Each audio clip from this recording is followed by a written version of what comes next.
Hello and welcome to our viewers on ASI News broadcast, bringing you the latest top news for today. German intel spied on Kerry and Cliton.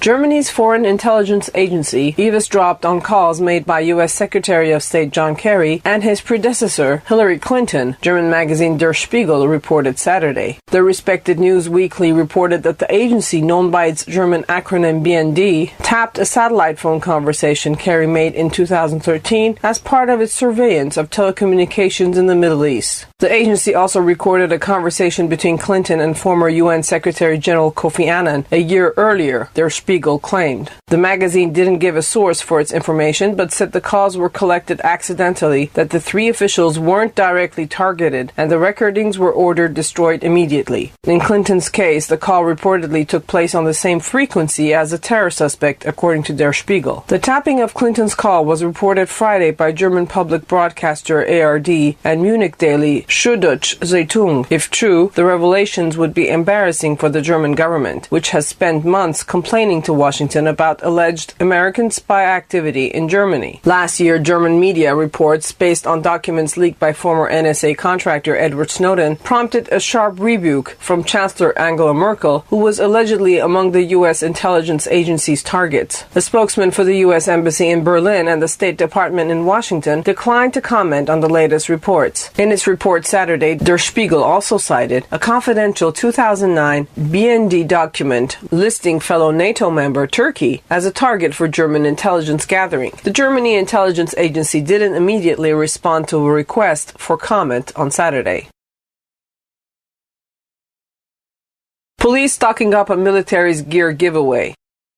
From California to Connecticut and several states in between, local police departments have been steadily arming themselves over the years with billions of dollars worth of military-grade equipment, including grenade launchers, helicopters, and machine guns. The material comes from a U.S. military program that, until this week, received little public attention. But after St. Louis police used heavy-duty equipment in putting down riots and protests following the shooting death of an unarmed teen, new questions have been raised about where this gear is coming from. The flood of equipment being funneled from the Department of Defense to local police departments traces back to a program created in the 1990s. The Excess Property Program, known as 1033, was initially created to help state and local authorities in the war against drugs and help unused military equipment find a home, as opposed to being needlessly destroyed. But the flow of equipment from the military to towns across America has spiked since the 9/11 attacks, and it's become a thorny topic among critics who say local authorities shouldn't be outfitted with heavy machinery originally bought by the government to fight actual wars and track terrorists overseas. In Missouri, police used some of this gear to respond to looters and protesters following Saturday's police shooting of 18-year-old Michael Brown. Missouri public safety officials confirmed that 6 .45 caliber pistols, 12 rifles, 1 helicopter, 1 explosive ordnance disposal robot, 1 industrial-strength face shield, and 2 night vision goggles were among the items local law enforcement agencies received from the feds. On the surface, the program is a good deal for cash-strapped local government, and one the Pentagon calls useful. The 1033 program allows the Secretary of Defense to transfer without charge excess U.S. Department of Defense personal property, supplies, and equipment to state and local law enforcement agencies. According to the National Law Enforcement and Corrections Technology Center, local enforcement agencies can look through an online catalog to purchase items like small arms and tents. Getting a tank or military aircraft requires a small amount of extra work. Authorities need to fill out a one-page request form specifying if they prefer the vehicle with wheels or tank tracks. In its first year, the military transferred about $1 million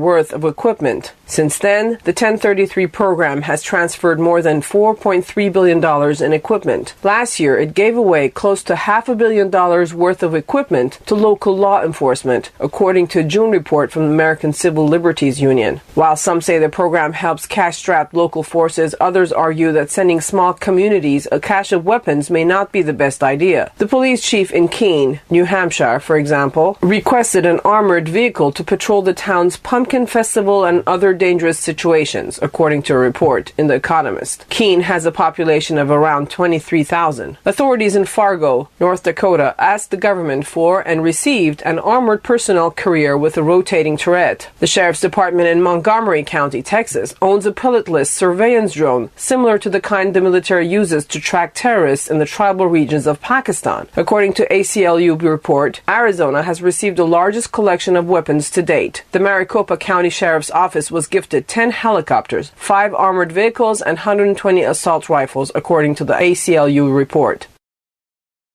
Thanks for watching. This was ASI News Broadcast with all the latest news from the U.S. brought to you from the American Studies Institute from Tehran.